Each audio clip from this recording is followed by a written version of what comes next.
Sa mga baguhan pala na nanonood ng vlog ko, magpapakilala muna ako sa inyo. Ako nga pala si Emmanuel, aka Boss Oyo. Isa nga pala akong negosyante, empleyado at mabuting anak sa magulang. Sinubok na rin ako ng panahon. Maraming pagsubok ang pinagdaanan. Sa una, maganda ang takbo ng negosyo. Habang tumatagal ay lalong lumalakas. Pero inabutan ng pandemic, bumangon ulit at nakipagsapalaran ulit sa pagninegosyo. Nagumpisa ulit ako sa maliit ng puhunan. Ngunit kulang, kaya nangutang, nalubog sa maraming bayaran. Pero patuloy pa rin sa paglaban. Hindi naman ako tumitigil, hindi ako sumusuko. Basta't kaya ko, tuloy-tuloy lang hanggang sa nagdesisyon ako na magtrabaho para maiba naman ang linya ng buhay ko. Subalit hindi talaga gusto ng katawan. Kaya heto, bumalik ulit ako sa pagninegosyo. Sa ngayon ay nakafocus na. Nag-umpisa ulit sa maliit na puhunan. Pinapaikot-ikot ko lang yung puhunan. Sa loob nga ng isang buwan ay maganda naman ang kita. Kaya tuloy-tuloy lang ako hanggat marami pang bumibili. Alam ko na kasi ang buhay negosyante. Dalawa lang naman ang papupuntahan. Malaki ang kita o mahina ang kita. O aangat ka o babagsak ka. Kaya ako tuloy-tuloy lang hanggat kaya ko. Kaya mga bossing, subaybayan nyo ang kwento ng buhay ko. Abangan nyo kung saan papunta ang kwento ng pagkabuhay negosyante ko. Gusto ko pala magpasalamat sa mga walang sawang sumusuporta sa aking negosyo. At syempre sa mga kapwa ko content creator, sa mga followers ko na laging nandyan, sa mga laging nagsishare ng video ko, sa mga mahilig mag-react at patuloy na nanonood ng video ko. Maraming salamat po sa inyo. Halika at ikikwento ko muna sa inyo ang kwento ng buhay ko ngayong araw na ito. July 22, araw ng Martes. Siya nga pala sa hindi pa naka-follow, huwag nyo namang kalimutang mag-follow. Paki-like na rin at paki-share. Maraming salamat.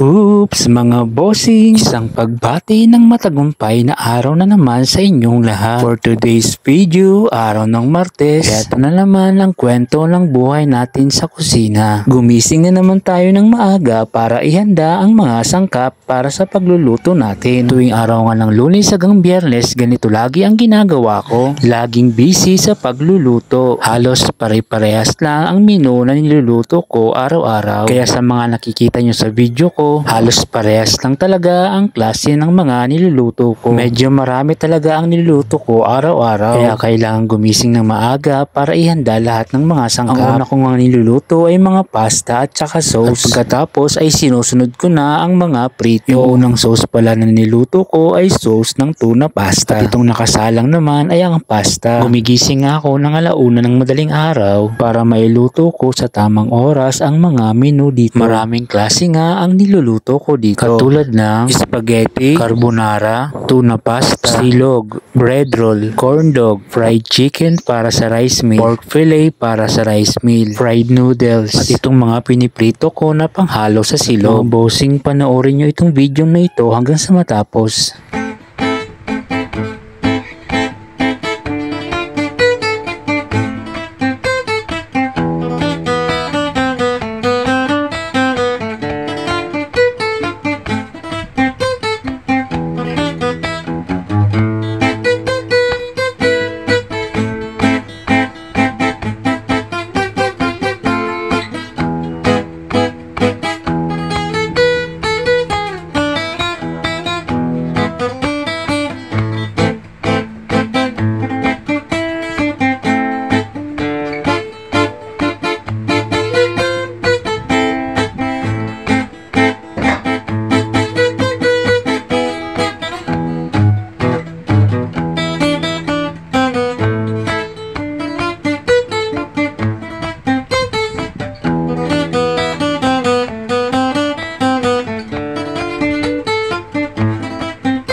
Huwag kalimutan mag-follow, share, and react.